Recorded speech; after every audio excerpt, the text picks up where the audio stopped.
On January 11th, 1988, in the middle of a freezing Wisconsin night, a family ran out of their home.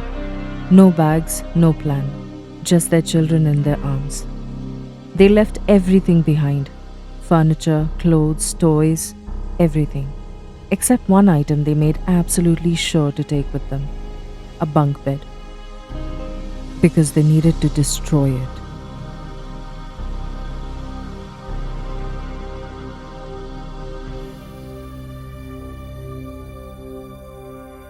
The Tallmans, Alan and Debbie, were an ordinary family, a church-going working family with 3 children, all under the age of 8, living in a small ranch house on Larrabee Street in Horicon, Wisconsin. A quiet farming town, a good school district, their dream home. February 1987. They drove to a local secondhand shop and bought a bunk bed for $100. Sturdy, lightly worn, completely ordinary looking. Alan assembled it in the basement and later moved it into the girls' bedroom.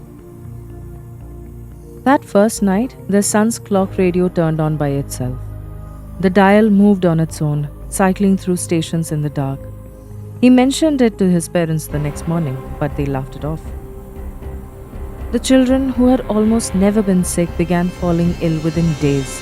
Small things, easy to explain away. But something had changed inside that house.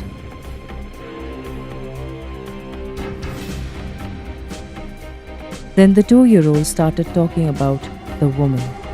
She described her the same way every time. Long black hair, glowing red eyes, surrounded by fire. Standing in the corner of the room, just watching. Debbie told herself it was a nightmare. Children have nightmares. Then her son started screaming in the middle of the night. He had seen her too.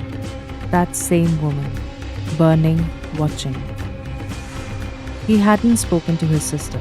He didn't know what she had seen. But the description was identical. Doors began slamming open and shut on their own. A chair rocked in an empty room. A voice called out from the hallway, but no one was there. Debbie watched the radio dial move with her own eyes. They called their pastor, Reverend Wayne Dobrutz. He came to the house, stepped inside, and just stopped. He said he felt something evil. He blessed every room. He administered communion to the family. He told them he believed they were victims of the devil. And after that, the activity got worse.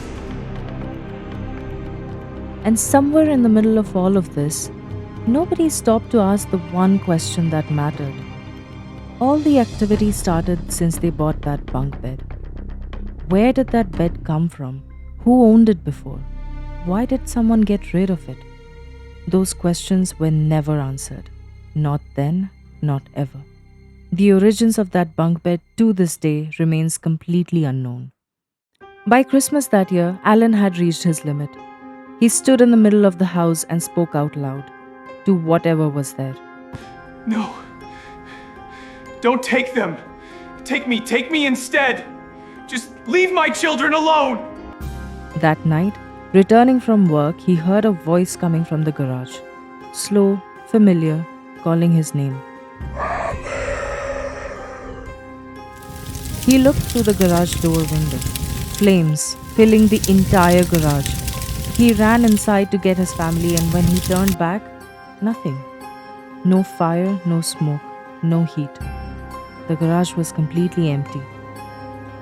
A few weeks later, sitting beside his younger daughter's bed, waiting for her to fall asleep, Alan saw something rise out of the floor. A grey, shapeless mass. It hovered, it looked at him, and then it spoke. Alan Tallman told reporters later, and I'm quoting him here, the voice said, "You're dead." That was the last night the Tallmans slept in that house.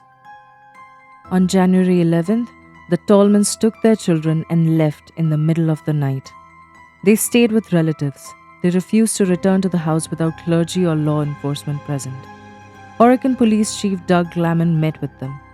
He was a skeptic. He listened to 9 months of their account and at the end, he said he believed every word they said.